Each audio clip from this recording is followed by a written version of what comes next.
This program is brought to you by First National Bank of Botswana. FNB, how can we help you?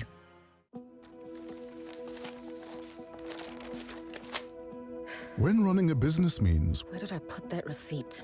we can help you with instant accounting, free software that does your bookkeeping for you. When running a business means Wait, what do you mean the container hasn't arrived? we help protect your business from risk with Mohwebi Insurance.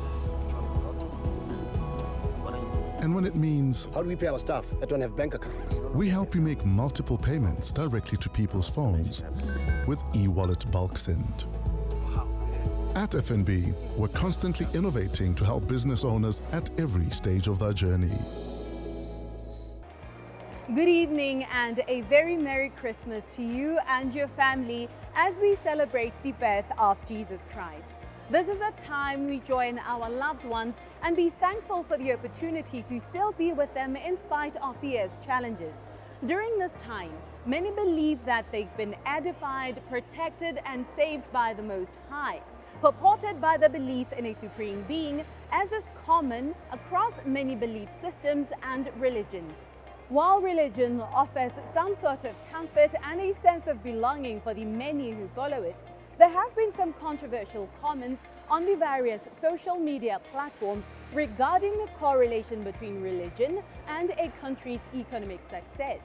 The narrative has been that the less people believe, the more that countries prosper economically. It has been reported that 19 of the richest countries in the world have 70% or more of their population saying that religion is not important to them. An exception is the United States of America, which is said to have managed to combine religion with wealth. It is said that in the world's poorest countries, almost everyone is a believer. As we celebrate the birth of Christ and the religion of Christianity, we wonder if those who are religious will agree with the analysis that belief is so bad for wealth creation in a country. This is because of the many verses in the Bible which imply that the here and now cannot be improved, but one should rather focus on the next world. This is supported by the various verses in the Bible, such as Colossians 3 verse 2, which reads, "Set your mind on the things above, not on the things that are on earth." And 1 Peter chapter 1 verse 4, which reads, "To obtain an inheritance which is imperishable and undefiled and will not fade away, reserved in heaven for you." Bishop Frank Nubuwasa of the Roman Catholic Church and financial economist Emmanuel Njadimwe share whether or not they find this analysis far-fetched. Religion cannot be bad for wealth creation because the Bible tells us that God created everything and empowered us to look after everything and use everything to create wealth. In Genesis chapter 1 verse 28, we see he put humanity in charge of everything he created.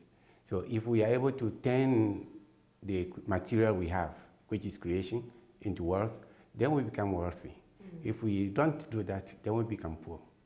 So laziness is not the same as negativity of religion. I think on that, we should be thinking about the reasons why people actually go into religion. You know, when you look at the rates of unemployment, there are people who are discouraged workers. These are people who've been looking for jobs for a long time. And now they have to believe in something bigger than them, something far more greater than them. And therefore they end up going into religion and thinking, okay, I tried everything, so maybe if I turn to God, maybe something will happen. And that's why probably you see people in those poor countries or poor places and backgrounds going into religion far more than people who are richer, because they're trying to find purpose. Bishop Nubuwasa says the analysis that religion creates over-dependency on a supreme being, therefore creating a timid society that fails to accumulate wealth and create a vibrant economy, is misinformed. While Emmanuel says this analysis should be thought of in two aspects. No, I cannot believe that as a Christian. The higher power gives us the the tools we need as believers, tools to transform a tree into paper, stones into steel or into iron. That is what the higher power gives us the power to do. So if you do that, you create wealth. If you don't do that, you become poor or you remain poor. But there are two focus or focal points of worship. We worship a higher power, which can be God, the creator, or who can be the devil. You can also create wealth using devilish and demonic means. And that, we all know, is not good because it kills conscience, it tramples down on people's rights and all that. So if we want to say religion is the opium for the poor, we are saying something which is incorrect, because religion is a catalyst which has helped peoples all over to create wealth and to develop. Religion promotes education, promotes good health, promotes brotherhood and sisterhood, promotes living together, promotes the common good. And so these are the elements that create wealth. I think there are two aspects to it. The first one, like I said, discouraged workers, they tend to go into religion because they believe that if they go to church, if they start praying, maybe they'll get a job. And then there are those who would be misquoting scriptures, misquoting the Bible and saying, using scriptures like, I'm a winner, I'm a victor, you know, while I'm a receiver. They just believe in receiving. And these televangelists, they'll be watching TV at home, the pastor will be saying, receive your car, but you're just sitting on your couch, you're not doing anything. When asked what tangible examples they could give that the church and religion in general have contributed to the economic development of the country, our guests gave some interesting views. I'll look at it again in two ways. I think it would not be fair to look at the church in terms of financial contribution in economic development alone, because the main objective and aim of the church is more of emotional, social, and spiritual development and uplifting of the economy. And it's been doing that for the longest time, and we've seen people, leaders going into churches to seek counsel, and we've seen leaders of the church also approaching the leaders and saying, you know, giving them advice. So in terms of the financial aspect of it, yes, the church has been making some contributions to the economic development in various ways. I can think of a couple of scenarios or examples where we've seen the church actually making a significant impact. The other ones being the mission schools and the mission hospitals. We can think of the Scottish Livingston Hospital and the Bamalete Lutheran Hospital. Even though they were established before independence, the church continued to support them. They were established by the church, and even after independence, they continued to support them into the world-class facilities that they are at the moment. Even the schools, we have the Matters Bay College and the St. Joseph's College. These are also the schools which were financed by the church in the past, and they've continued to be supported by the church even up to now. It also alleviates the burden of the government in financing all this project on its own. You know, once the church start taking that responsibility, it reduces pressure on the government resources. Botswana is a classical example of the contribution of the church to creation of growth and development of a country, of a nation. Churches started education in the country before government. So if that is not development, then I don't know what is development. Churches trained the first civil servants in the country. Churches formed the conscience of people to be able to work not for yourself but for the state, and not put things in your pocket. Churches tells you that corruption is not good, and that if you are corrupt, you shouldn't be able to sleep at night because you have done something wrong. Churches put you on the straight line and helps you to see that the world is not for an individual, but it's for all of us, and we have to work for the common benefit.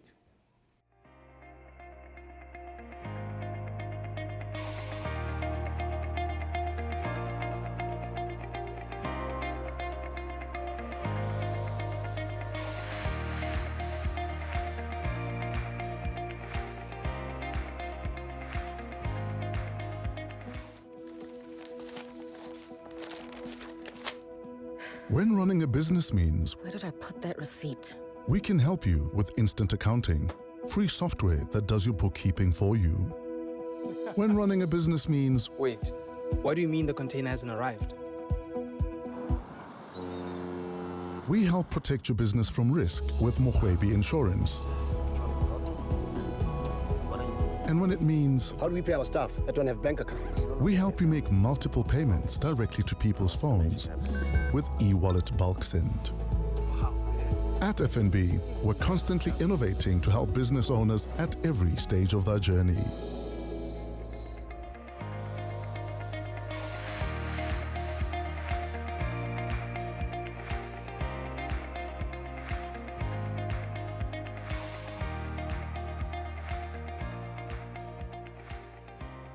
Welcome back to our Christmas Eve edition of First Issues, where we explore the correlation between religion and a country's economic success. During our chat, we asked the bishop if the commercialization of religion and self-enrichment by some men of God at the expense of the congregation is a reality that we live in today. Religion is not a commodity. It cannot be sold. So if you bend the rules and start to benefit from religion, then you are being corrupt yourself. So you are religious at this moment because you're working against the same principles you stand for.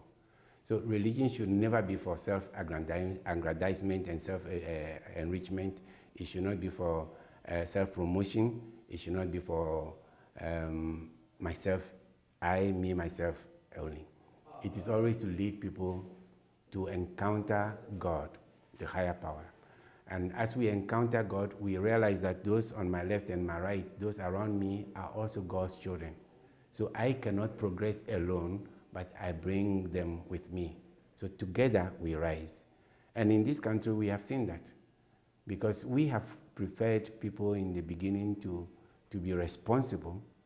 They have been able to take this country from a very low level to a very high level now. We are in almost upper middle class, according to the World Bank standards.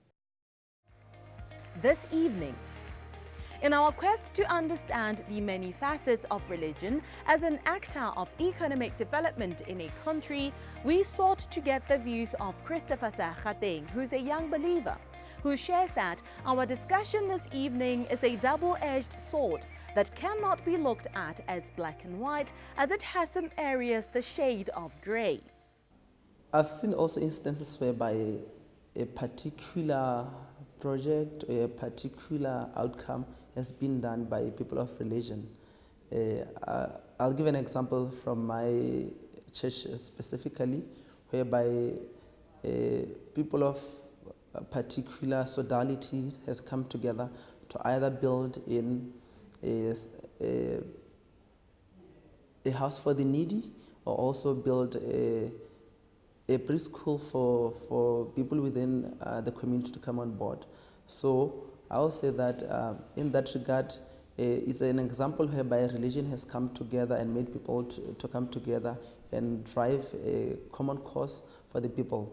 But also I've seen instances whereby dependency has been too much, whereby they'll say the church or a particular religion should provide for us, or that once we've prayed for, we shall wait for a miracle to come, or once I can get the hands laid on myself, I just have to wait and expect that a particular miracle or miracle man to come on board. So it's a two-sided approach. Not that I don't want to be firm on my answer, but I'm just giving on the realities that we face often every day that we cannot also deny it. And this also happens to people that we see around us, some which are friends, some which are family members, because you find yourself also coming from a family that comes from different religions. In closing, our guests gave us some messages to take with us into Christmas.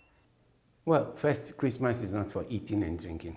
It's not a partying, but it's a time of peace, of brotherhood and sisterhood, a time of fellowship, a time of family reunion. Many people are traveling to go back home to be able to be with family. It is a time when we identify everybody as my brother, everybody as my sister. And so I will not eat alone. I will share whatever I eat with others, not in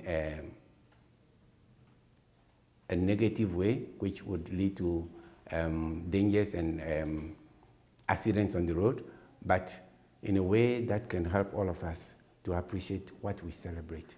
Jesus, the Son of God, who came into the world to teach us how to create wealth, how to live in a developed environment, how to live healthy. And therefore I tell my brothers and sisters, Christmas is not a time to spread AIDS. It is not a time to increase the numbers. It is a time to bring peace, healing, wholeness, and justice to people. The Christmas has been surrounded by a lot of noise. You know, there is a lot of things that are happening around Christmas that people tend to lose what it actually means. You know, so I think it's time that we go back to, you know, the actual meaning of Christmas and saying, give to your neighbor, you know, give someone something, give them something to smile about. Go to the hospitals, give people something to smile about. And I think it's around that time where we see churches actually going to the hospitals during Christmas to give them hampers, and to even orphanages to give them gifts. So I think that's something that is commendable, not only for Christmas, but it should also be something that the church does throughout the year to improve the livelihoods of people. We are approaching a very busy season, whereby we'll have more people traveling to different areas, having to be around with their families and friends, having to spend most of their time at church in celebration of the birth of Jesus Christ. I would like to say that my message to them is that they should make sure that they budget wisely and take advantage of the financial literacy, because this is the time whereby we'll be having more sales coming on board, we'll be have impulse buying coming on board. But when we get into the new year, that's where we'll see most of the people who will say, others go to Bomachonisa. But above all, I would like to say that they should also be take care of themselves, take time to introspect and see whether they really belong to that particular religion, but also travel wisely and enjoy properly as responsible citizens. We probably want to see them within a new year.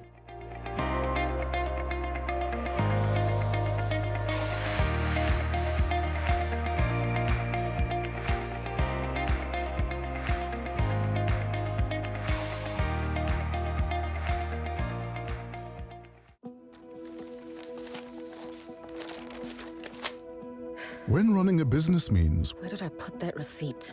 we can help you with instant accounting, free software that does your bookkeeping for you. When running a business means Wait, what do you mean the container hasn't arrived? we help protect your business from risk with Mohwebi Insurance. And when it means How do we pay our staff that don't have bank accounts? we help you make multiple payments directly to people's phones with e-wallet bulk send. At FNB, we're constantly innovating to help business owners at every stage of their journey.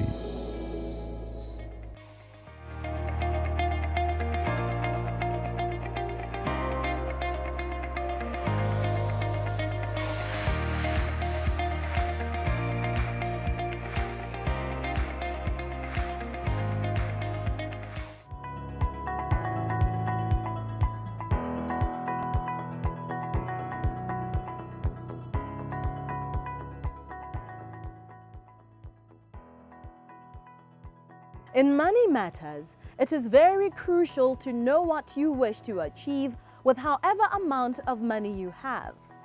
This impedes an instance where money is spent on things that were never a priority. Financial consultant Dumelo Dumelo shares that it is very important to teach children this concept as well with the little money that they get into contact with, so that when they do get into larger sums in their adulthood, they have sound financial understanding to rationally spend it. Goal setting is taking the time to plan whatever ideas or goals you wish to attain. And we encourage that the goals follow a pattern of an acronym called SMART.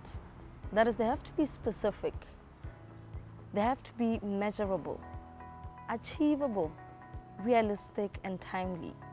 If you wish to buy as a child or as a young person, if you wish to buy your sibling a Christmas present, then you specify, what is it that I wish to buy? In this case, it will be a Christmas present. Measurable. How much is it going to cost? Is it achievable?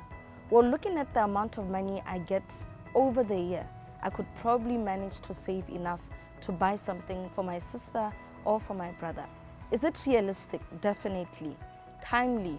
This is in how long do you wish to attain or buy that particular gift. When we talk about goals, we say children should also have SMART goals.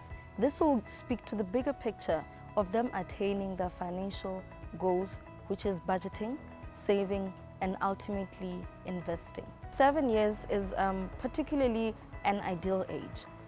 But at that level, you need to make it, fun and exciting. This is where the idea of a financial vision board come into play. We say they need to dream and they can make it as creative and fun as possible. They can put in pictures of whatever they wish to achieve. They can, make it crafty or paint whatever goals or financial goals that they wish to achieve. In that way, it's a fulfilling or exciting exercise for them to participate in. That is all that the First Issues had for you this evening. Happy New Year to you and yours. Good night.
This program was brought to you by First National Bank of Botswana. FNB, how can we help you?